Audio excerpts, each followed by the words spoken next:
During the time of the Khan, this is during the Mongols, Khan's emissary was given a bronze pendant that had this inscription on it: "Let my emissary through or you will die." That's basically what it said. Was it a lot more rare to have a passport back in those days? Like you had to be someone of importance to Oh, leave your that's, country? I'll tell you a story about that, at least in the US case. This is interesting and it's true. If you look up the name R.B. Shipley, she was the head of the US Passport Agency from 1928 to 1957, and she ran it like literally, no pun intended, like a czar. In other words, you had to get past R.B. Shipley, who would sign off on your passport application before you were issued a US passport. And it really irritated a lot of congressmen because they could use that politically to their advantage for issuing documents for. And before that, people didn't have money to travel. So if you go back into Europe in the 19th century or 18th century, it was usually somebody doing the government's work or a merchant traveling between cities.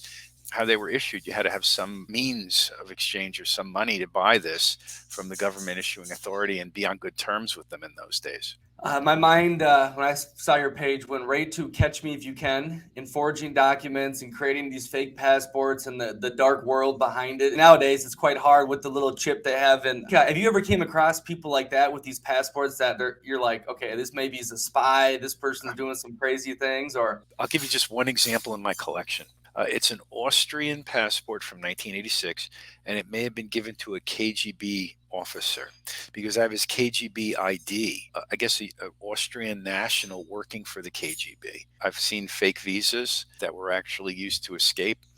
In particular, I'll tell you one brief story.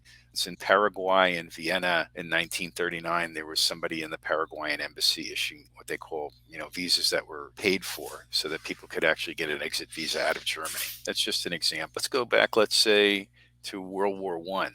They had what they call the zone of the armies. So I have several passports from that era where you couldn't travel where the zone of the armies were actively fighting, but you could enter those countries. Let's say if you were an American, it was 1916, and you wanted to go to Germany. How would you do it? British are fighting, the French are fighting. U.S. wasn't at war with Germany yet.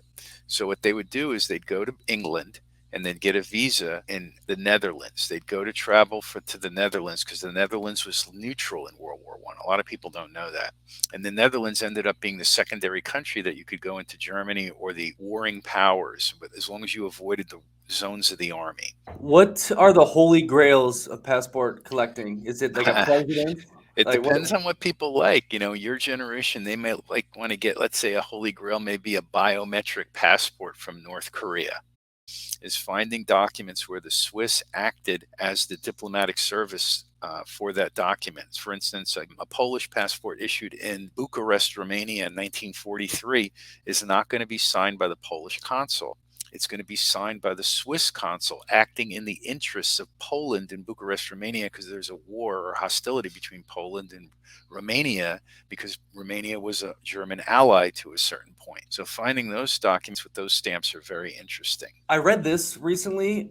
Like we're talking about with the Jews in Germany, or like let's say you're an American in a country that despite like in the Middle East or something crazy, right? And there's these passports that are like fake passports, but their names look similar to some sort of country or a country that was in the past, and it's like used to just get by without showing your American Oh, no, no, passport. no. There are people who say they like own a country by owning an oil rig out in the middle of the North Sea and they name it a country and they'll sell you the passport to that little oil rig country and then you're a citizen there for a price.